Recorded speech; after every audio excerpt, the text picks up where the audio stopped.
இனிய காலை வணக்கம். இன்றொரு செய்தி. தென்னை மரம் இளநீரை தருவது போல நல்லவருக்கு செய்த உதவி பல மடங்கு நன்மையை தரும்.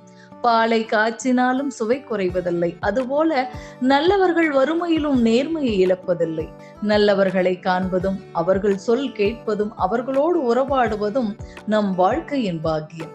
நல்ல உணவுக்காக காத்திருக்கும் கொக்கு போல வாய்ப்புக்காக காத்திருப்பவனே அறிவாளி. கற்று தெரிந்த விஷயங்கள் கையளவுதான், ஆனால் இன்னும் தெரிந்து கொள்ள வேண்டியவை உலகளவு இருக்கிறது என்பதை நீங்கள் நம்புங்கள். உங்களுடைய வாழ்க்கையில் இருண்ட சூழ்நிலை எப்போதும் வரலாம், ஆனால் அதை பற்றியெல்லாம் கவலை கொள்ள வேண்டாம்.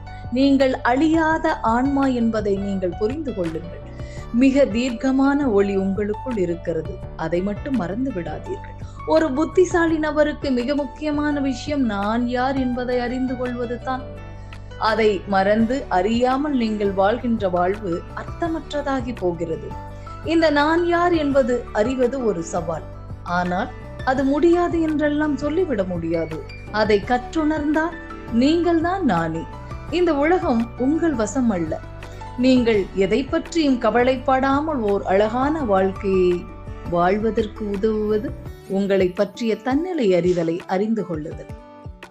நிலையென்று ஒன்றுமில்லா இவ்வுலகில் ஒவ்வொரு சோகமும் துன்பமும் வாழ்க்கையில் நல்ல ஒரு பாடத்தை கற்றுத்தரவே வருகிறது. முதுகின் மேல் பாரத்தோடு பிறந்த நத்தையும் ஆமையும் நகர்ந்து கொண்டு தான் இருக்கிறது, முயற்சி செய்து கொண்டு தான் இருக்கிறது. நகர்வுக்கு பாரத்தை நினைத்து பாதையை அது மறந்து விடுவதில்லை. ஆகையினால் உங்களுடைய பிரச்சனைகள் எல்லாம் இந்த உலகத்தின் பார்வையில் சிறு துளி. அணுவை விட 1000 மடங்கு சிறிதான இந்த விஷயத்தை நினைத்து உங்கள் அழகான எதிர்காலத்தை வீணாக்காதீர்கள். நீங்கள் ஒரு சிறந்த ஆன்மா என்று நம்புங்கள் என்று சொல்லி இந்த நாள் உங்களுக்கு மிகச் சிறப்பான நாளாக அமைய என் வாழ்த்துக்கள்.